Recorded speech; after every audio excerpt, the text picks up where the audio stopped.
তুমি ঠিক ধরেছো মা, প্রফুল্লই লোক লাগিয়ে আমাকে মারার চেষ্টা করেছিল।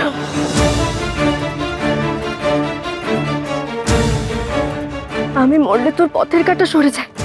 ভাজিস বদমাইশ, দেখ দেখ তোর হাজার চেষ্টায় জল ঢেলে আমি কেমন বেঁচে উঠেছি দেখ। নয়ন বউ, থাপড়ে তোমার গাল ফেলে দেবো একেবারে। না বিষ্ণু, দয়া করে শান্ত হও, তুমি শান্ত হও।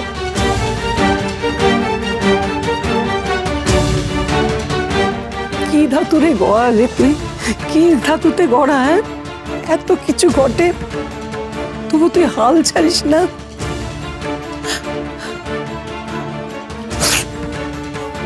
কেউ কোনোদিনও আমাকে দিয়ে যা করাতে পারেনি তুই তাই করালি। নয় একবারও তুই ভাবলি না তোর মা যা পারেনি, তোকে যে জন্ম দিয়েছে সেই মা যা পারেনি, আমার বড় নাথ বউ তাই করেছে তোর জন্য।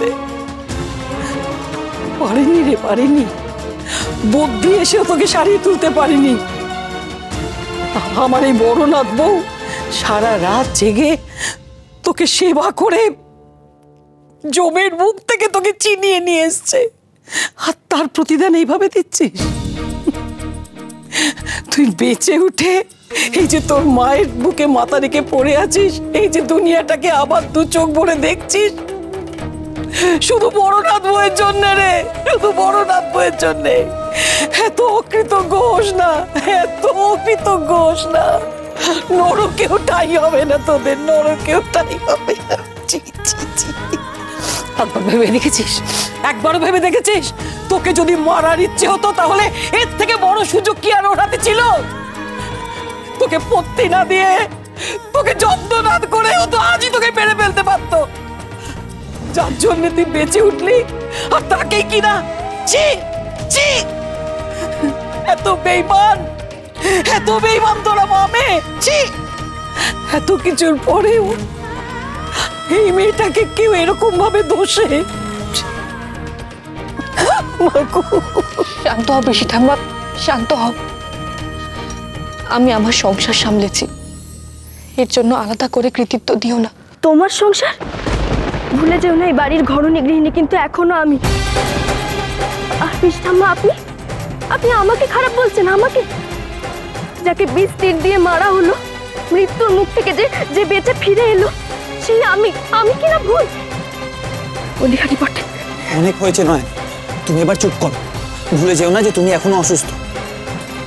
হ্যাঁ অসুস্থ, আমি অসুস্থ, আর অসুস্থ বলেই তো আমাকে আর আমার মাকে এভাবে অপমান করা হচ্ছে। কই কই সেটা তো আপনার চোখে পড়ছে না? থামবে তোমরা? এখন অহেতুক ঝগড়া অশান্তি করার সময় নয়। তোমরা একবারও কি ভেবে দেখেছো যে আমরা কি অস্থির সময়ের মধ্যে দিয়ে চলেছি? পরাণ রায়চৌধুরী বরাবরই আমাদের শত্রু ছিল, এ কথা ঠিকই, কিন্তু তাই বলে এইভাবে দাঁতে দাঁত চেপে আমাদের কারোর প্রাণ নাশ করার চেষ্টা করেনি কোনোদিন। তাছাড়া সমাজপতিরা তারাও তো এইভাবে একজোট হয়ে কোনোদিন বাড়ি বয়ে এসে আমাদের একঘরে করার চেষ্টা করেনি। ঠিক, তুমি একদম ঠিক কথা বলেছো গিন্নি। আমরা একটা অস্থির সময়ের মধ্যে দিয়ে চলেছি, আর এই সবই ঘটে চলেছে বড় বউয়ের এই বাড়িতে পা দেওয়ার পর থেকে।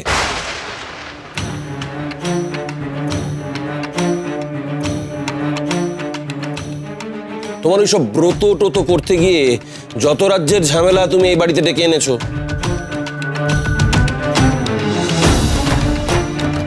তোমার ব্রতের এত মাহাত্ম্য সেটা আগে উপলব্ধি করতে পারিনি বড় বৌমা। যত দিন যাচ্ছে এবার সেটা তত বেশি করে স্পষ্ট হচ্ছে আমার কাছে। আমি জানি মা, সংসারের মঙ্গল কামনায় আপনি এ কথা বলছেন।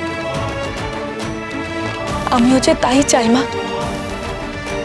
আমি যেমন এই পরিবারের মঙ্গল চাই, তেমন প্রজাদেরও সর্বাঙ্গীন মঙ্গল চাই।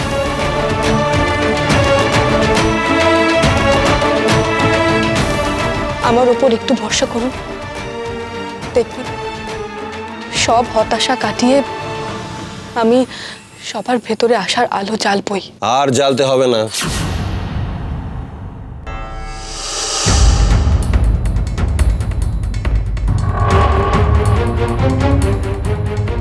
অনেক জেলেছো, উল্টা আমরাই জ্বলে পুড়ে মরছি। এইবার আমি কার্যকারণটা স্পষ্ট বুঝতে পারছি। বাবা মশাই, আপনি মিছেই ভুল বুঝছেন। প্রফুল্ল কিন্তু থাক থাক ব্রজ, থাক। তোমাকে আর সবার সামনে তোমার বউয়ের হয়ে সাফাই গাইতে হবে না। তোমার সাফাই আমি আগেও শুনেছি, তোমার কাছ থেকে নতুন করে শোনার আমার আর কিছু নেই। তোমার ওই বড় বউয়ের কল্যাণে সুখ শান্তি এসবের আশা আমরা আর করি না।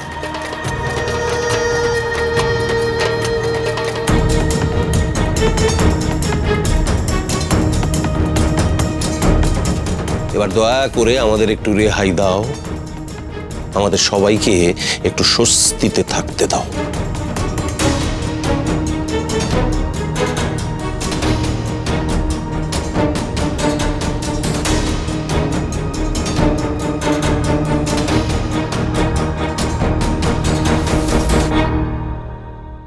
চল না, চল।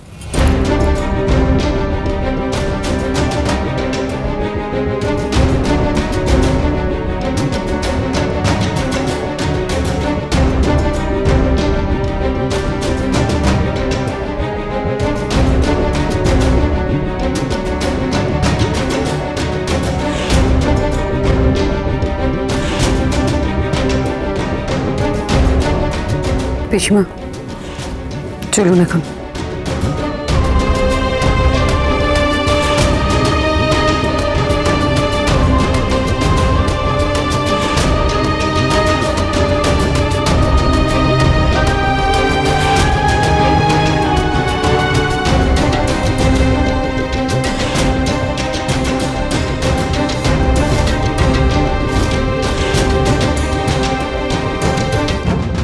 কেন তোমায় কেউ বুঝতে চায় না প্রফুল্ল দিদি?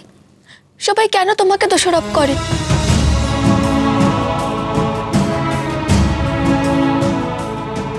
সব ঠিক হয়ে যাবে, দেখিস।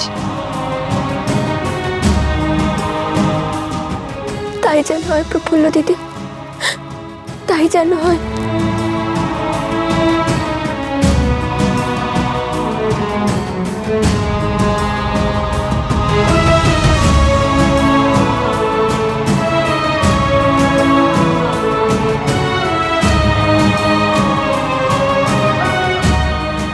বাবা ঠাকুরের আদেশ কিভাবে পালন করবো আমি? তার সারা জীবনের ত্যাগ, সাধনা, আত্মবলিদান সব কি তবে শেষ পর্যন্ত ব্যর্থ হয়ে যাবে? বাবা ঠাকুরের স্বপ্ন কি তবে আমি আর সফল করতে পারবো না? না না, তা কিছুতেই হতে পারে না।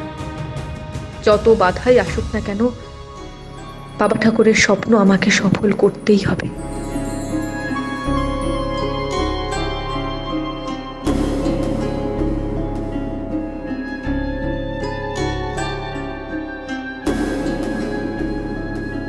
আমি একবার পারুলদের বাড়ি থেকে ঘুরে আসছি, দেখিও কেমন আছে, কোনো ওষুধপত্র লাগবে কিনা।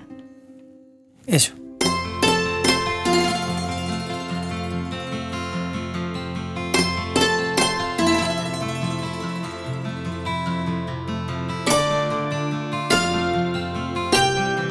আপনার যদি বিশেষ কোনো কাজ না থাকে তাহলে আমাকে একবার রংপুরে নিয়ে যাবেন। আমি বাবা ঠাকুরের সঙ্গে মুখোমুখি কথা বলতে চাই। বেশ, তাই হবে। বড় বৌমা কোথাও যাবে না ব্রজ।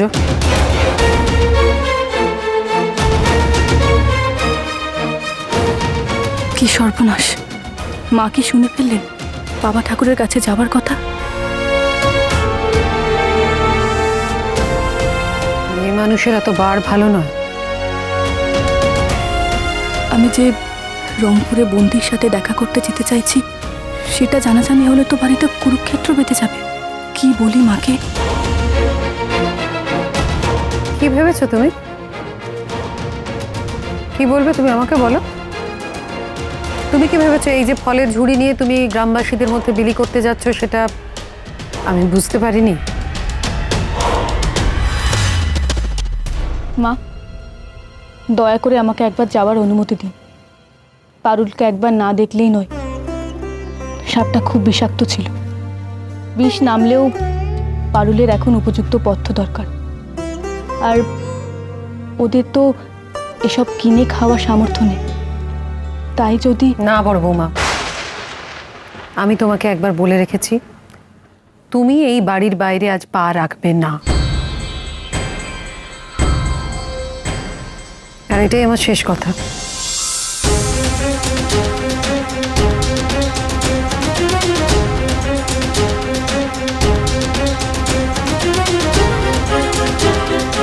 নয়নবু, আমি যা বলার সবকিছু বড় বৌমাকে বলে দিয়ে এসেছি। তুমি শুধু ওদের ওপর একটু নজর রাখবে। যদি ওরা লুকিয়ে বেরোবার চেষ্টা করে তাহলে আমাকে সঙ্গে সঙ্গে জানিয়ে দেবে। আপনি একদম চিন্তা করবেন না মা, নজরদারিটা আমি বেশ ভালোই পারি।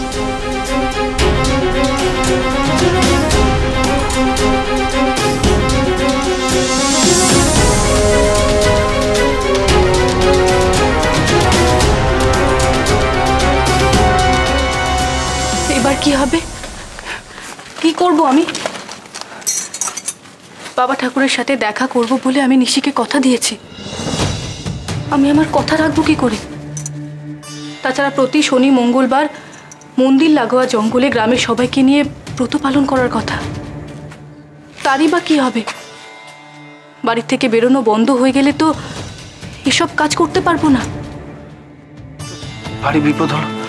আমি যে কোনো কুল কিনারাই খুঁজে পাচ্ছি না। মায়ের আদেশ অমান্য করতে মন সায় দিচ্ছে না। আর আদেশ অমান্য করে যদি তোমাকে লুকিয়ে চুরি নিয়েও বেরোই, মা তো ঠিক জানতে পারবে। ঠিকই, আর কেউ হোক আর না হোক, নয়ন কিন্তু আপনাকে আমাকে সর্বক্ষণ চোখে চোখে রাখছে। অসহ্য ওর ইয়ারি পাতা স্বভাবটা আমি কিছুতেই বরদাস্ত করতে পারি না। ধরা পড়লে স্বীকারোক্তি করতে চায় না। আপনি শান্ত হন, ওর কথা ছাড়ুন। আমার বিশ্বাস ওর ভুল একদিন নিজেই বুঝতে পারবে। পারবে কি কে জানে, পারলেই ভালো। কিন্তু একটা উপায় বের করতেই হবে। আমাকে বাবা ঠাকুরের কাছে যেতেই হবে, আর সেটা আজ হলে সবচেয়ে ভালো হয়। একবার চাক্ষুষ দেখে আসতাম বাবা ঠাকুরকে। না জানি কত অত্যাচার সহ্য করতে হচ্ছে মানুষটাকে। এরকম একজন দেবতুল্য মানুষকে ইংরেজদের কারাগারে থেকে প্রতিদিন অত্যাচারিত হতে হচ্ছে। না না, একটা উপায় বের করতেই হবে। কি উপায় প্রফুল্ল? সমস্ত দরজা তো বন্ধ মনে হচ্ছে। আর কি উপায় বাকি আছে? আছে, উপায় আছে।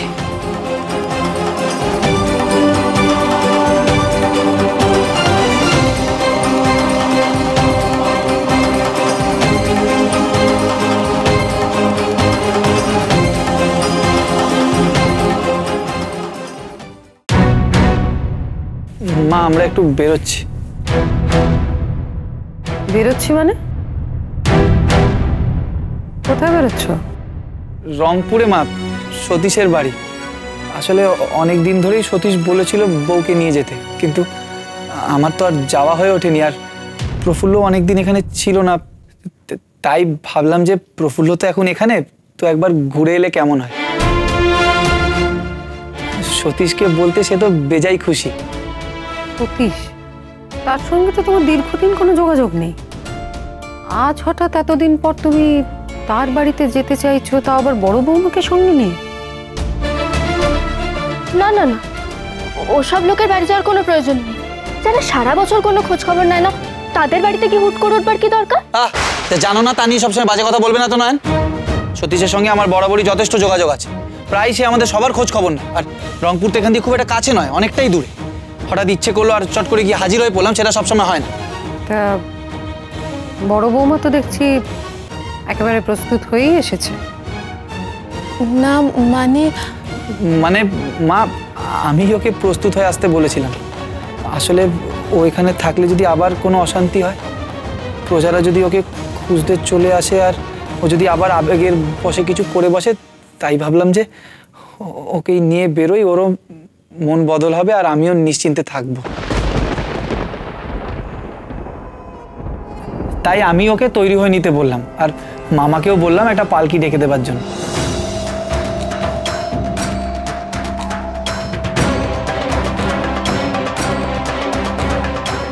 প্রফুল্ল যেমন বলল তেমনই তো বললাম। মা কি এসব মানবে?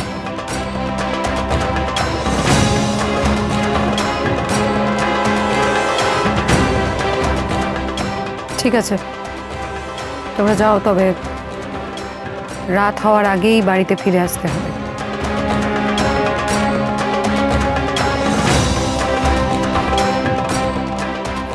আচ্ছা ঠিক আছে মা, আমরা রাতের মধ্যে ভূতনাথ গ্রামে ফিরে আসবো। বেশ, ঠিক আছে, সাবধানে যেও। আসিমা, এসো।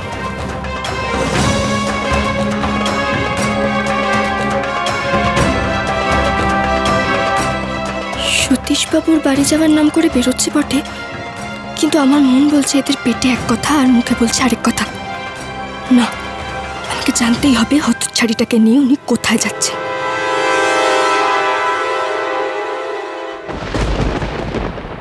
এখানে দাঁড়া। ভাগ্নে, ও ভাগ্নে, আরে কোথায় গেলে? বৌমাকে নিয়ে চলে এসো। দেখো কাণ্ড, শুনতেই পায় না। ভাগ্নে, ও ভাগ্নে, আরে কোথায় গেলে? দেখো কাণ্ড, খুঁজেই পাচ্ছি না। আরে ও ভাগ্নে।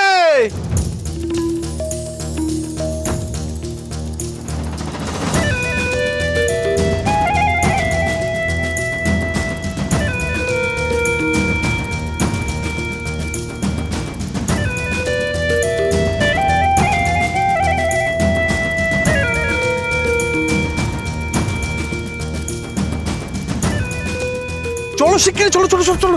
আরে দেরি হয়ে যাচ্ছে, কতটা পথ যেতে হবে। বৌমা একটু জোরে পা চালাও মা। এই সব ঠিক আছে তো?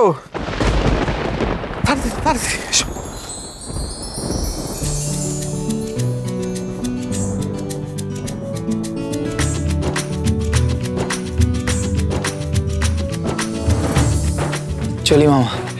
সাবধানে যেও বৌমা, সাবধানে যেও মা। চলো। এই চল চল চল চল চল।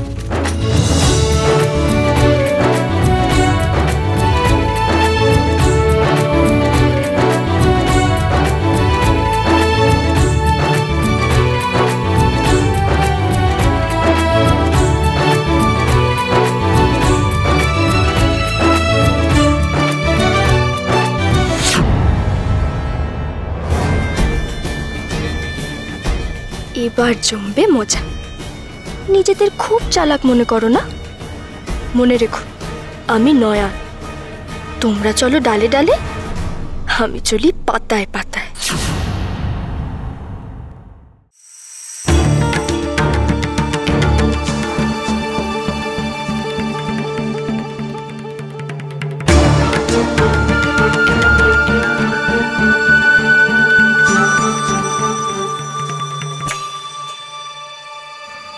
পালকির পাশে পাশে ব্রজেশ্বরবাবু চলেছেন, তার মানে পালকিতে নিশ্চয়ই মা আছে। সর্দার, চলো না আমরা ওই পালকির সাথে সাথে যাই। হ্যাঁ চলো।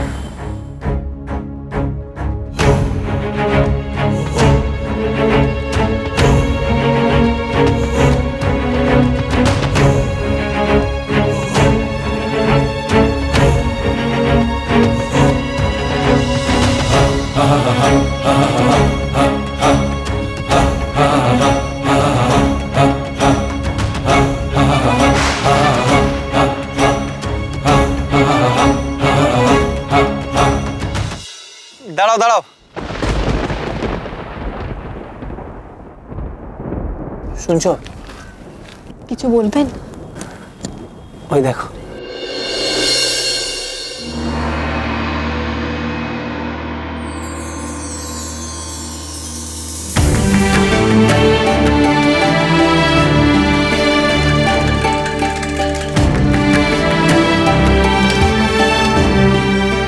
প্রণাম রানী, তোমরা আছো কেমন? ভালো তো সব? ভালো আছি। ভালো হলো তোমাদের সাথে দেখা হয়ে গেল। আমার কতগুলো জিনিসের প্রয়োজন, আমাকে জোগাড় করে এনে দেবে? হ্যাঁ তুমি হুকুম করো। শোনো,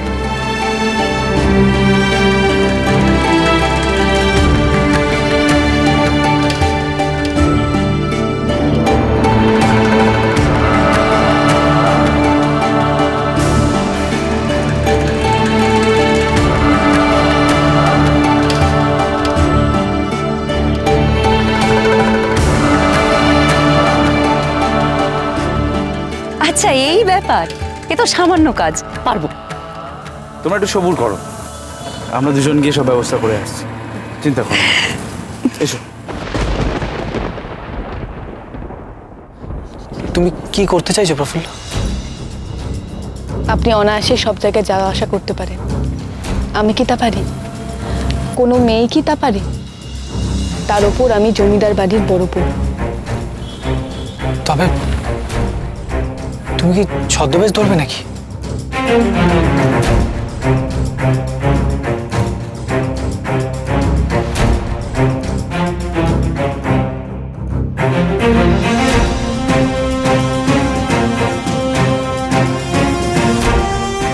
কোর্টে ওনার পক্ষ থেকে সওয়াল করবার কেউ আছে কি? কে দাঁড়াবে আর কে দাঁড়াবে না সেটা যথা সময় আপনারা বুঝতে পারবেন সাহেব। তবে আজ যিনি আমার সাথে এসেছেন, আপনারা তাকে ভবানী ঠাকুরের সঙ্গে দেখা করতে দিতে বাধ্য। বাধ্য কেন ব্রজেশ্বররা? সে কোন মহান ব্যক্তি